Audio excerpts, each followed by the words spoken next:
সেদিন যে মোহাম্মদকে টিটকারি করে মোজাম্মাম বলা হয়েছিল, আজকে বাংলাদেশের রাজধানী ঢাকাতে সেই মোহাম্মদকে মোহাম্মক বলা হচ্ছে, মহা আহাম্মক। সেদিন আবু সুফিয়ানের স্ত্রী যে কথা বলেছিল, আজকে আমাদের মুসলমান নামধারী কথা কথিত এই সমস্ত কি ব্লগার না কি বলে, নাম কি ব্লগার বলে ভাই, ওসব নামটা বলতে পারবো না। এই ব্লগাররাই ব্লগের মধ্যে তার নামে অসংখ্য টিটকারি তাচ্ছিল্যমূলক কথা লিখেছে।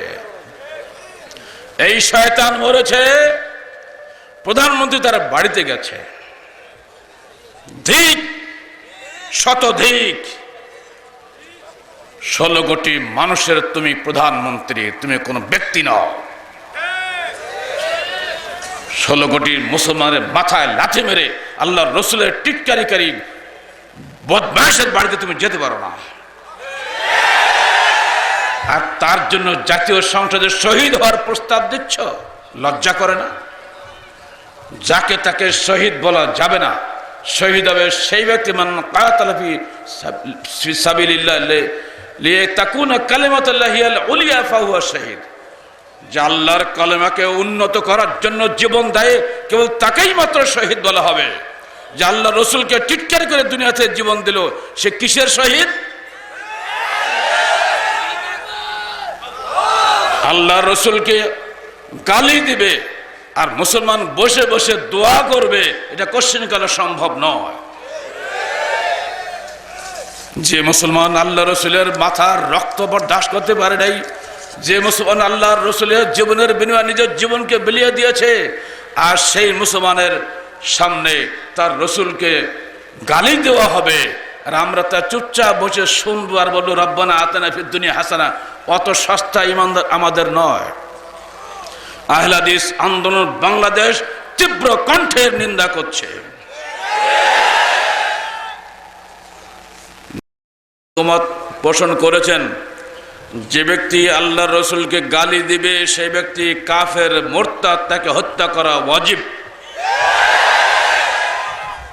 দলিল কোরআন থেকে, ইয়াহযারুল মুনাফিকুনা আন তুনাজ্জালা আলাইহিম সূরাতুন তুনাব্বিউহুম বিমা ফি কুলুবিহিম কুল ইস্তাহজিউ ইন্নাল্লাহা মুখরিজুম মা তাহযারুন ওয়ালা ইন সাআলতাহুম লা ইয়াকুলুন্না ইন্নামা কুন্না নাখুযু ওয়া নালআবু কুল আবিল্লাহি ওয়া আয়াতিহি ওয়া রাসূলিহি কুনতুম তাস্তাহজিউন লা তা'তাযিরু কাদ কাফারতুম বাদা ঈমানিকুম। সূরা তাওবা 66 নম্বর আয়াত।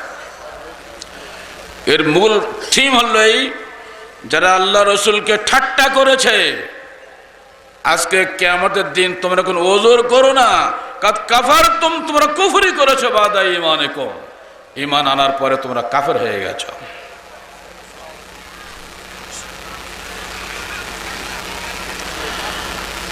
জনৈক ব্যক্তি, একটা ইহুদি মহিলা আল্লাহ রসুলকে গালি দিয়েছিল। এই গালি শুনে পাশ দিয়ে যাচ্ছিল একজন মুসলমান, ও সোজা গিয়ে ওই মহিলাটাকে ধরে গলা টিপে ওইখানে মেরে ফেলে দিয়েছে। এসে আল্লাহ রসুলকে বলছে, হে আল্লাহ রসুল, আমি একটা মহিলাকে হত্যা করে আসছি। মুসলমান কখনো মৃত্যুকে ভয় পায় না, মনে রাখবেন। পালিয়ে এ দেশ থেকে আর এক দেশে চলে যায় না, সোজা হাজিরা দিয়েছে। কেন মারলে? আমার রসুলকে যে গালি দিয়েছে আমি তাকে সহ্য করতে পারি না, এখন আপনি আমাকে যা শাস্তি দেবেন দিন। আল্লাহ রসুল তাকে মাফ করে দিলেন, এমনকি ওই রক্তমূল্যটাও তাকে দিতে দিলেন না। রক্তমূল্য দিতে হয় না কাদের? যারা কাফের, অর্থাৎ ও তো কাফের হয়ে গেছে, অতএব ও রক্তমূল্য লাগবে না। আলী থেকে বর্ণনা হাদিসটা। আরো প্রমাণ আছে। এক ভদ্রলোক বিয়ে করেছে উম্মে ওয়ালাদ। উম্মে ওয়ালাদ আমাদের বাংলায় সাতক্ষীরাতে বলে হাঁটানি ছেলে। অনেক মহিলা বিয়ে করার সময় সঙ্গে বাচ্চা থাকে না, ওই বাচ্চা হলো মেয়েকে উনি বিয়ে করেছেন, কিন্তু মহিলাটা খুব বদ, ও আল্লাহ রসুলের গালিগালাজ করে। ইনি তাকে বারবার উপদেশ দেয়, দেখো উনি আমাদের নবী, ওনাকে গালি দিও না। কিন্তু ওই মহিলা গালি দেয়, একদিন তাকে ছোট চাকু দিয়ে ভুঁড়ি ফাটিয়ে দিয়ে শেষ করে দিয়েছে। দিয়ে এসে আল্লাহ রসুলকে বলছে আমি ওকে মেরে দিয়েছি। আল্লাহ রসুল তাকে শাস্তি দিলেন না, রক্তমূল্য নিলেন না। এই সমস্ত হাদিস সামনে রেখে সমস্ত আলেম, ইবনে তাইমিয়া বলছেন সকল আলেমেতে একমত যে আল্লাহ রসুলকে যে গালি দেবে তার একমাত্র শাস্তি মৃত্যুদণ্ড। এখন প্রশ্ন হলো আল্লাহ রসুল তো এখন বেঁচে নেই, চলে গেছেন, এখন কি হবে? আইম্মা এজাম বলছেন আল্লাহ রসুল তার জীবদ্দশায় যেহেতু তাদেরকে ক্ষমা করে যান নাই, তার মৃত্যুর পরে আমরা যারা ইসলামী রাষ্ট্রের শাসক হব, সরকার হব, আমরাও তাকে ক্ষমা করার অধিকার রাখি না। অতএব আমাদের সরকারের কাছে আমাদের দাবি থাকবে এই তবলিগ ইজতেমার পক্ষ থেকে, যারাই আল্লাহ রসুলের বিরুদ্ধে কটূক্তি করবে, যারা আল্লাহ রসুলের বিরুদ্ধে কলাম লিখবে, যারা আল্লাহ রসুলের বিরুদ্ধে যেসব পত্র পত্রিকা এবং রেডিও টিভিতে বক্তব্য রাখবে, তাদের প্রত্যেকের মৃত্যুদণ্ড দাও। এটাই হলো কোরআন, এটাই হলো হাদিস। এর বাইরে যদি যাও ইসলাম থেকে খারিজ হয়ে যাবে। নামের গড়ে আল হাজ লিখলেই তুমি পাশ করতে পারবে না। বছরে যত হজ করো ওমরা কোনো কাজ দিবে না। পরিষ্কার বক্তব্য, আল্লাহ রসুলের বিরুদ্ধে যারা কটূক্তি করে তাদের সঙ্গে কোনো আপোষ নাই। আহলে হাদিস আন্দোলন বাংলাদেশ সঙ্গে সঙ্গে একথাও বলে দিতে চায়, শাহবাগ চত্বরে প্রজন্ম চত্বর বানিয়ে তোমরা যা খেলা শুরু করে দিয়েছ, বাংলাদেশের বিচার ব্যবস্থাকে বুড়ি আঙুল দেখিয়ে এবং সেখানে কতগুলো ল্যাংটা মেয়ে আর কতগুলো বাজে ছেলেকে দিয়ে যেভাবে লাচালাচি লাফালাফি শুরু করে দিয়েছ, এবং তিন পাশে তিনটা মেডিকেল কলেজ হাসপাতালকে তোমরা অবরুদ্ধ করে রেখেছ, এই নাটক বন্ধ করো।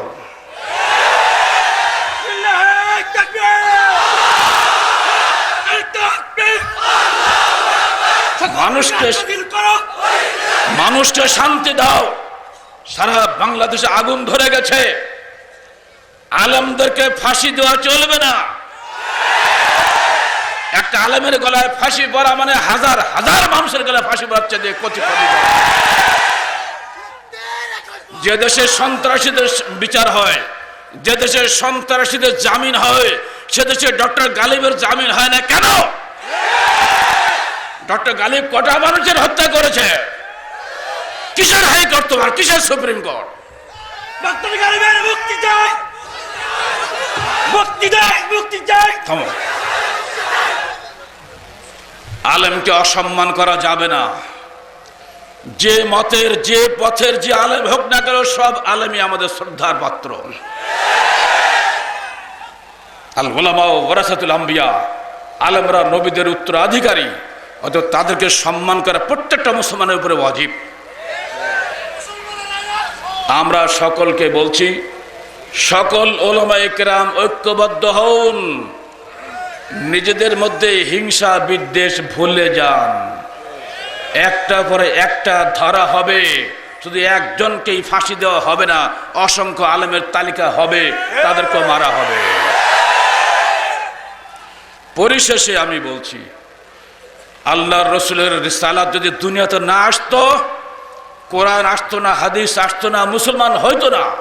আর মুসলমান যদি না হইতো, বাংলাদেশ কোশ্চিনকালে স্বাধীন দেশ হইতো না। বাংলাদেশের স্বাধীনতা নির্ভর করে ইসলামী স্বাতন্ত্র্যের উপরে। যদি এদেশ থেকে ইসলাম চলে যায়, স্বাধীনতা বিক্রি হয়ে যাবে হিন্দুদের কাছে।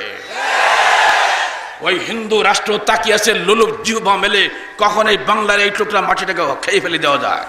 তারা পদ্মা খেয়েছে, যমুনা খেয়েছে, মেঘনা খেয়েছে, সুরমা বরাক খাচ্ছে, সব ধ্বংস করে দেবে। যদি এদেশে ইসলাম থাকে তাহলে এদেশে স্বাধীনতা থাকবে। অতএব এদেশের স্বাধীনতা সার্বভৌমত্বের অতন্ত্র প্রহরী হচ্ছে আলেম সমাজ। তাই আলেম সমাজকে অসম্মান করে কোনো দেশের কোনো নেতৃবৃন্দ শান্তিতে এদেশে টিকতে পারবে না। আল্লাহ, তুমি তোমার ইসলামকে দেশে বিজয়ী করো। আল্লাহ, তুমি তোমার খাদেম উলামায়ে কেরামকে রক্ষা করো। আল্লাহ, তুমি আলেমদের সম্মানকে বজায় রাখো। হে দুনিয়ার মানুষেরা রাখো, বাংলার মুসলমান কোরআন হাদিসের জন্য জীবন দিতে পারে, নিজের ভাইকে, নিজের সন্তানকে পরিত্যাগ করতে পারে, নবীর মহব্বতকে পরিত্যাগ করতে পারে না।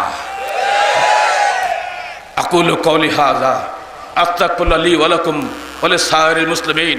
কথা বন্ধ হয়ে যাচ্ছে, রসুলের বিরুদ্ধে কথা বলতে গেলে আর সহ্য করা যায় না। যাদের মধ্যে এক সামান্য বুক বাতাস পরিমাণ ঈমান আছে, তার রসুলের বিরুদ্ধে কটূক্তি বরদাস্ত করতে পারে না। যারা নবীর সুন্নতকে, নবীর মহব্বতের স্বার্থে জীবন দিয়েছে, আল্লাহ তুমি তাদেরকে শাহাদাতের মর্যাদা দান করো। আর যারা নবীকে গালি দিয়ে মরেছে, আল্লাহ তুমি তাদেরকে জাহান্নামে পাঠিয়ে দাও।